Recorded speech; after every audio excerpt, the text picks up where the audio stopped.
Kannur central ജയിലിൽ വീണ്ടും phone പിടികൂടിയിരിക്കുകയാണ്. New ബ്ലോക്കിലെ തടവുകാരനിൽ നിന്നാണ് ഫോൺ പിടികൂടിയത്. ടൗൺ പോലീസ് കേസെടുത്ത് അന്വേഷണം തുടങ്ങി. രണ്ടാഴ്ചക്കിടെ 5ാമത്തെ മൊബൈലാണ് ജയിലിൽ നിന്നും പിടികൂടുന്നത്. അർജുൻ കല്യാട് ചേരുന്നുണ്ട് കണ്ണൂരിൽ നിന്നും വിവരങ്ങളുമായി. അർജുൻ, ഇതിപ്പോൾ ഒരു പതിവ് വാർത്തയായി തന്നെ മാറിയിരിക്കുകയാണ്. വലിയ പരിശോധനകളൊക്കെ ഉണ്ട് എന്ന് പറയുന്നുണ്ട്. പക്ഷേ എങ്ങനെയാണോ ഇത്തരത്തിൽ ഫോണും മറ്റു സാധനങ്ങളൊക്കെ നിരന്തരം അകത്തോട്ട് കയറുന്നത്?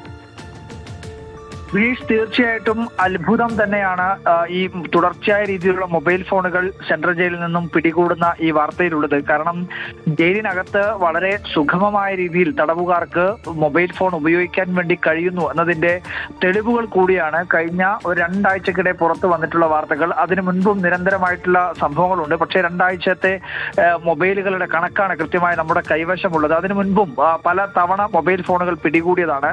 എന്തായാലും ഇപ്പോൾ ഈ സംഭവം എന്ന് പറയുന്നത് ഈ പറയുന്ന ന്യൂ ബ്ലോക്കിലുള്ള ദിനേശ് യൂട്ടി എന്ന് പറയുന്ന തടവ് പുള്ളിയിൽ നിന്നാണ് ഒരു കീപാഡ് ഫോൺ പിടികൂടിയത്. രാത്രിയിൽ പരിശോധന നടത്തുന്നതിനിടയിലാണ് ജയിലർമാരായിട്ടുള്ളവർ ഈ മൊബൈൽ ഉപയോഗിക്കുന്നത് ശ്രദ്ധയിൽപ്പെടുകയും പിന്നീട് ഇത് പിടിച്ചെടുക്കുകയും ഒക്കെ ചെയ്തത്. പിന്നീട് ടൗൺ പോലീസ് നൽകിയ പരാതിയിലാണ് കേസെടുത്തിട്ടുള്ളത്.